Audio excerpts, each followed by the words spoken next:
5 words changed everything. Outrun me with that junk car. Those 5 words cost Richard Pemberton $220 million. But this story is about so much more than money. It is about dignity and second chances and the danger of judging someone by what they drive. Richard Pemberton stood beside his gleaming white Lamborghini on a warm Arizona afternoon. He was 48 years old with perfectly styled hair and a crisp polo shirt. The kind of man who had never been told no in his entire life. He looked across at the vehicle next to him and laughed out loud. A 1972 Chevrolet Camaro sat at the red light. The paint was faded to a dull rust color. The chrome had lost its shine years ago. Behind the wheel sat Marcus Washington. Marcus was 52 years old. His gray shirt was simple and his jeans were worn, but his hands rested calmly on the steering wheel.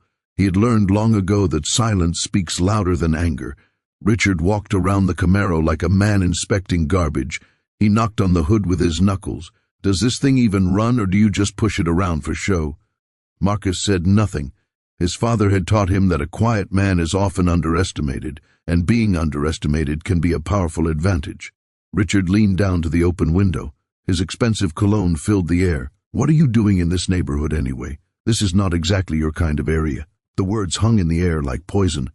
Marcus had heard variations of this his entire life. Different cities, different decades. Same assumptions. The assumption that a man in an old car does not belong. The assumption that wealth equals worth.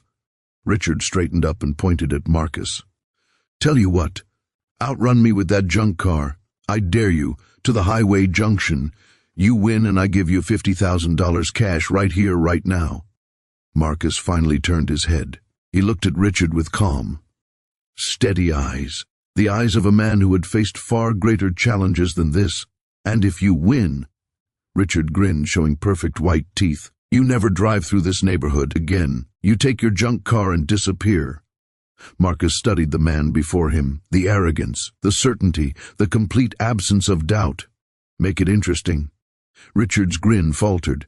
"50,000 is not interesting enough for you, your company." The words landed like thunder. Richard stared in disbelief. "My company, FinCorp Holdings, br. Oh, you want me to bet $220 million against this, br." He gestured at the Camaro with a sweeping motion, br. His heap of scrap metal, br. Marcus' voice was calm and level, br. "Oh, said it was junk, br. Hould be easy money then, br." Something flickered in Richard's eyes, br. Ride, br. Go, br. The absolute certainty of a man who had never lost anything that mattered, br. In Baybre. Ichard leaned in close, br. "Oh, want my company, br. Outrun me with that junk car, and I will sign over every single share of FinCorp Holdings, br. T. When you lose, you hand me the keys to this pile of garbage, and I never see your face again, br. D. Albur D. Albar R." Chard extended his hand, br. RCUs looked at it, but did not move, br. First. "Do not shake on bets, br. First. Finish them, br. B. Hind them." A small crowd had gathered on the lawn of the nearby estate, br. Y. Unprofessionals in business attire, watching with curious smiles, br. T.E.Y. had no idea what they were about to witness, br. T.E. light turned green, br. B. T.H. engines roared to life, br. R.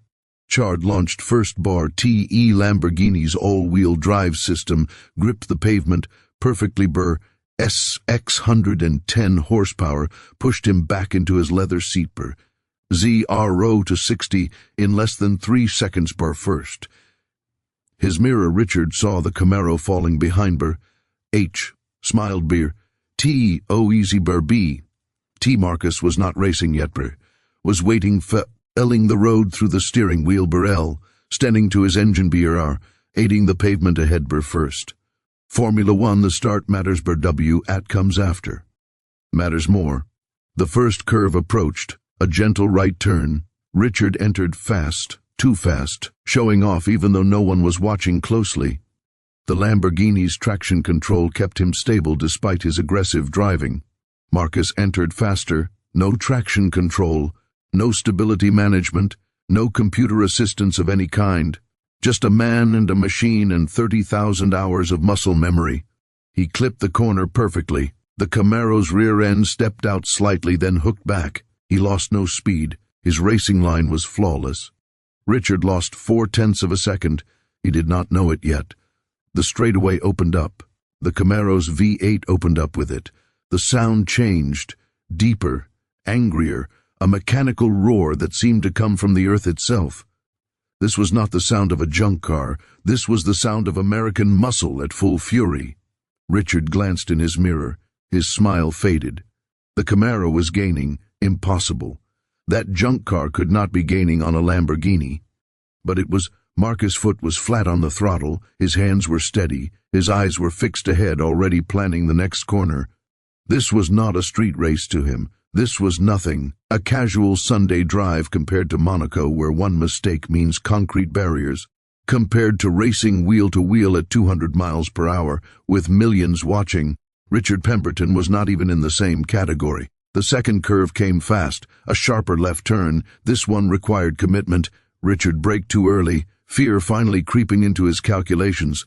Marcus did not brake at all. He rotated the car with weight transfer, alone. The maneuver was so smooth it looked effortless. It was not. Marcus was simply that skilled. They were side by side now. American muscle against Italian engineering. History against technology. Experience against equipment. Richard looked left. For the first time he saw Marcus' face clearly. Calm, focused, almost serene. The face of a man who had done this so many times it no longer required conscious thought. The final straightaway. 500 meters to the junction. Richard floored it. The Lamborghini screamed forward, every one of its 600 horses straining. The Camaro screamed louder. Marcus passed Richard like Richard was standing still. The gap opened. 1 car length, 2, 3, 4. By the time they reached the junction, Marcus was so far ahead that he had time to pull over and turn off his engine before Richard even crossed the finish line. 14 seconds. Not a gap. A chasm. A distance that no amount of horsepower could have overcome. Richard pulled up behind the Camaro. His hands were shaking. His face was red not from heat but from humiliation. He stepped out of the Lamborghini. His legs felt unsteady. "You cheated," Richard's voice cracked. "There is no way that junk car beat me fairly. It is modified. This does not count." Marcus leaned against his driver door, arms crossed, waiting. "There is no rematch clause in Outrun me with that junk car. You said it. I did it. A bet is a bet." Richard stood in the Arizona sun, his $300,000 Lamborghini cooling behind him. He had never lost anything that mattered. He had never felt so small. This was a joke, a figure of speech. No one actually expected. Marcus' voice did not waver. "You said, and I quote, 'Outrun me with that junk car, and I will sign over every single share of FinCorp Holdings, bruh. Have it on video, bruh. Ord for word, bruh. Hat is a contract, bruh." Richard's face twisted with panic, bruh. "Who the hell do you think you are, bruh? Oh, you have any idea who I am, bruh? Built FinCorp from nothing, why? You are nobody, bruh. J. Sati some guy in a junk car, bruh. RCUs remained motionless, bruh. HS expression unchanged B-bar. First, am the guy who just beat you by 14 seconds, bruh. D. I am the guy who is going to own your company, bruh. W. At happened. Next, changed everything, bruh. A police officer arrived and watched the dash cam footage, bruh. HR. Recognized Marcus immediately. His father had taken him to the Phoenix Grand Prix in 1999. He had watched Marcus Washington win. Marcus Washington, 3-time Formula One world champion, 41 Grand Prix victories, the greatest American driver in Formula One history. Richard had challenged a legend and lost. The legal battle that followed revealed something even more painful. Marcus' father Samuel had worked at Richard's father's country club in the 1980s. Samuel was fired on false accusations, destroyed by men with money and lawyers. The same pattern repeated across 2 generations, but this time the ending was different. 6 months later, FinCorp no longer existed, brah. In its place stood Washington Ventures Bar. Marcus used the money to fund his racing academy, bar, 800 students per, all scholarships per, IDs from tough neighborhoods per, IDs who remind Marcus of himself at that age ber, ungreber, talented ber, verlooked ber. Richard Pemberton filed for bankruptcy ber. He's Scottsdale House sold Brie, Lamborghini sold tuber. Echard lives in Ohio now with his brother Brie. His calls go unanswered in Phoenix business circles Brie. Meanwhile, Marcus still drives that 1972 Camaro. AME faded paint Brie. AM worn leather Brie. AME engine his father helped him build Brie. Student once asked him why he did not buy a Ferrari now that he could afford anything Brie. Arcus touched the hood Brie. He metal cool under his palm Brie. His car taught a millionaire a $220 million lesson. T taught him that junk is just a word people use when they cannot see value Brie. And D it taught me something my father always said. Oh, not explain who you are Brie. Et them see Brie. I've words cost Richard Pemberton everything Brie. Outrun me with that junk car. Those same 5 words gave 800 young people a future Brie. Ever judge a car by its paint Brie? Ever judge a person by their appearance Brie? ND never bet what you cannot afford to lose Brie. F this story touched your heart, please like, share, and S. Subscribe.